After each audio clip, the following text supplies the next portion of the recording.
EPAWA meteorologist Bobby Martich here with your outlook for June 23rd, 2023. It is Friday, and the Friday video forecast is proudly sponsored by McCall Collective Brewing. McCall is a family-owned and operated business with 2 locations in the Lehigh Valley. Their original Southside Allentown location is at 102 East Susquehanna Street, and their second location, McCall Collective Tap House in Trexlertown, is located at 7743 Hamilton Boulevard. Both locations are open 7 days a week and have a full draft menu between the 2 locations and many varieties available for takeout, including new beer releases just about every single week, along with local wine and cocktails, and they have trivia nights every week at both those locations. For more information about upcoming events, please visit their Facebook page, or to place online orders, visit their website, mccallcollectivebrewing.com. Proud sponsors of the Friday video forecast. So we have a very busy Friday video forecast because we have a lot of shower and thunderstorm activity moving in today. I will tell you just as a quick snapshot here for a Cliff's Notes version, if you want to look at it. The most concentrated day of where the most activity is on any day through the middle of next week is going to be today. It's going to be on Monday and Tuesday. Okay. I think it's really today and Monday. Today and Monday are probably the busiest days, so to speak. So we have an upper level low that's sitting over eastern Ohio Valley and maybe western Pennsylvania a little bit, kind of sitting and spinning, and it's drawing all this moisture here northward. So by doing that, we are going to after yesterday was pretty much just a cloudy day, except in parts of central PA that had some showers lingering a little bit longer. You have this upper level low sitting right about here is going to be able to stream in some scattered showers this morning, and then this afternoon we're looking at scattered thunderstorms. Now, I don't expect severe weather out of this today, tomorrow, or Sunday. This is just a high precipitable water content in the atmosphere on all 3 of those days, especially over the weekend, where you can get locally heavy rainfall with any of these thunderstorms that move through today. So that is that's basically the threat of what we're dealing with on Friday. Okay, so we're just dealing with a locally heavy rainfall threat, not seeing a wind threat. Same thing here on Saturday and Sunday. There is an opportunity on both of those days to see thunderstorms, mainly diurnally driven in the afternoon, but not a constant thing. And it is you're going to see some sun actually over the weekend, which is going to be great. In between any of these showers or storms moving through, because this upper level low is going to move off to the north. Before we get to that, I want to get to today. Here is the high resolution rapid refresh looking at early on Friday morning. You have some showers moving across the southern region. Streaming northward are going to continue across the region, but once we get into the afternoon, these will become thunderstorms. We get a little bit more instability building during the afternoon. These will turn into scattered thunderstorms and continue to move through the region throughout the entirety of the afternoon. And some of these could be heavy. You see some red returns on here. That's an indication of heavier rainfall. And the precipitable water content on the soundings that I looked at this evening are very high. So that is, and it makes sense with a basically southerly wind flow coming in later today. We start off easterly this morning, so it's kind of stable. Then it shifts to the southeast and eventually to the south.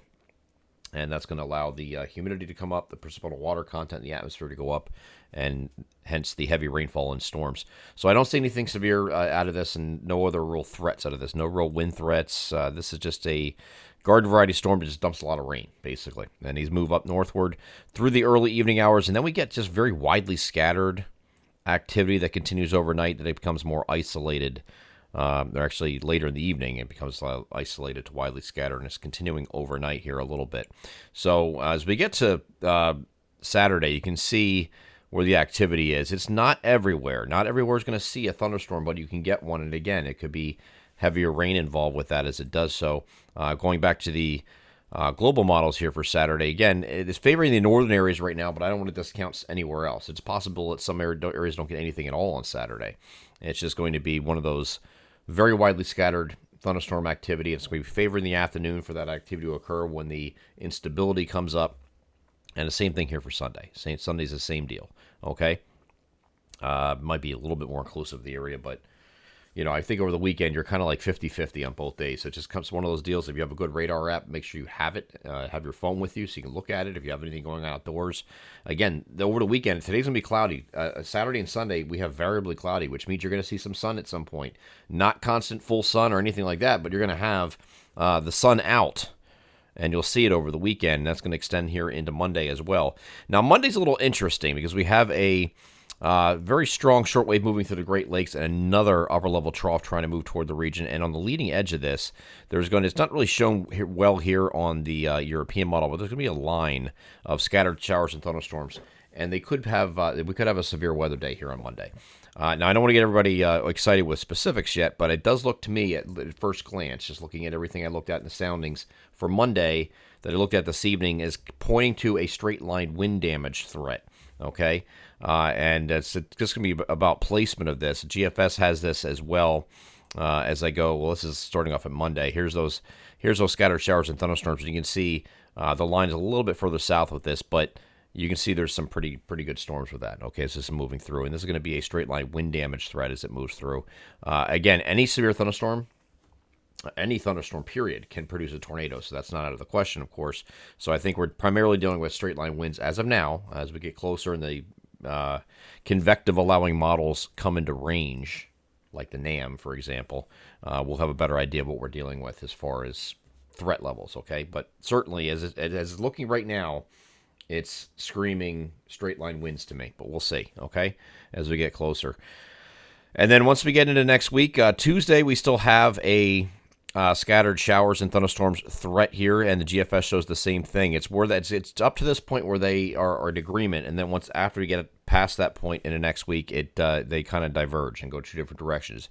GFS is a lot drier of a look.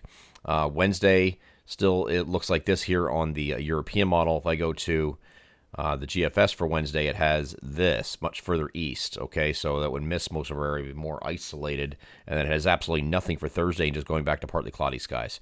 European model actually has isolated stuff here hanging on Thursday for our northeastern areas, okay, so we'll see, but it's going to be moving out. That's the good news. That's the bottom line. We're not going to be dealing with this forever, and it will move out, and it will get better, okay? This is just we need the rain. If the areas that are getting the rain here during this time frame, through the middle of next week, it's not going to be a ton at once in one day, but you're going to have the opportunity to kind of dig into those rainfall deficits a little bit and hopefully turn this around by the time we're done with it, so it's not at least wasted, so it was worth it, that kind of thing. But I do think midweek is our still the timeline for with this upper level trough move out and things to start improving after that point. I'm EPA meteorologist Bobby Marcus. That is your outlook for June 23rd, 2023. Have a great Friday.